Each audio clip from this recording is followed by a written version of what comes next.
Jemi në prag të natës së Kadrit në Gostivar, ku mërgjimtarët kanë bërë të mundur që jetimet dhe familjet në nevojë të gëzojnë këtë muaj të shenjtë të Ramazanit. Sot janë shpërndarë 27 pako ushqimore në total, një akt që sjell buzëqeshje dhe shpresë në sy të fëmijëve dhe të gjithë komunitetit. Aksioni është realizuar nëpërmjet bamirësit Sinan Elezi nga fshati Çajl. Elezi bën me dije se donatori i parë është mërgjimtar në Minit të Gjermanisë, sot dhuron 20 pako dhe se ky është aksioni i dytë që ai mbështet gjatë Ramazanit. Kjo dhuratë vjen për një donatori që është në Gjermani për Minheni. Kjo e dita ero që njëre ka dhënë fillimin e Ramazanit edhe tash mbarimin është për Minheni, don anonim, 20 paketa, Zoti ja pranon, se gjithmonë ka qenë një bamirës i rregull, një osasimir për çdo vite, prandaj edhe këtij Zoti ja pranon këtë kontribut që i ka gëzoj jetimet dhe nëvetarët dhe i dhash pasuri, shëndet familjar të plot. Donatori i dytë është nga fshati Çajl, mërgjimtar në Zvicër dhe dhuron 7 pako.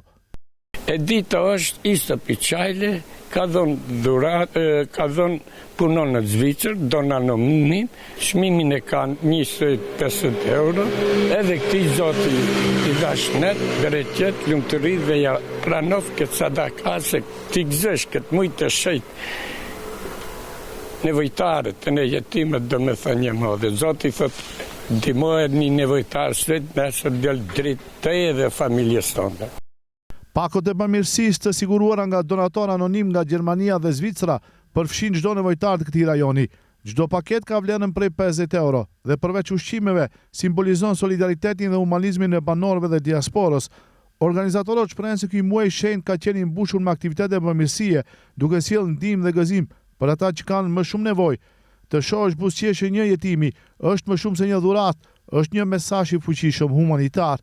Këtë muaj në shenjtë të Ramazanit ta na pranon e Zoti dhe va uroj festën e vitër Bajramit sa ma mirë ta kalojnë dhe të ma bëjnë mu halal, se kum pas një përgjësi të madhe, vu kërkoj halal edhe unë e qatë sa komand punën e kum shërbim me përgjësi.